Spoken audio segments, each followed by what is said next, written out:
अस्सलाम वालेकुम दोस्तों बहुत सारे ऐसे लोग होते हैं जिनको कोई डिज़ीज़ हो जाती है। उसके बाद वो उस डिज़ीज़ का इलाज कराते हैं, लेकिन उससे कोई फ़ायदा नहीं होता है। फिर दूसरी जगह दिखाते हैं, फिर तीसरी जगह दिखाते हैं, मतलब बहुत सारी जगह दिखाते हैं, लेकिन फ़ायदा नहीं होता है। एंड में क्या होता है, मरीज़ भी मायूस हो जाता है, परेशान हो जाता है कि यार अब तो ठीक होना ही नहीं है, ऐसे ही पड़े रहना है।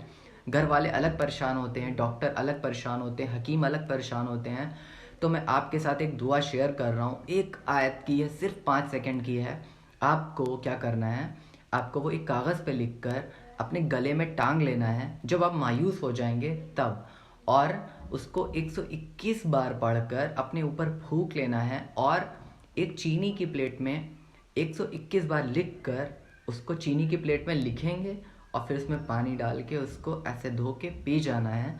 इंशाल्लाह फ़ायदा होगा। वो दुआ क्या है वो अब मैं आपके साथ शेयर कर रहा हूँ, और मैं डिस्क्रिप्शन में भी इंशाल्लाह लिख दूंगा।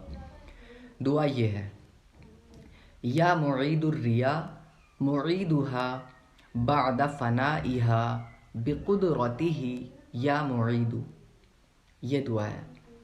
इसको 121 बार पढ़कर आप अपने ऊपर फूंक लें, प्लेट पर लिखकर पी लें, और एक कागज़ पर लिखकर गले में लटका लें। इंशाल्लाह फ़ायदा होगा। वीडियो कैसा लगा कमेंट करके ज़रूर बताइएगा, और चैनल को सब्सक्राइब करिए। Thanks for watching.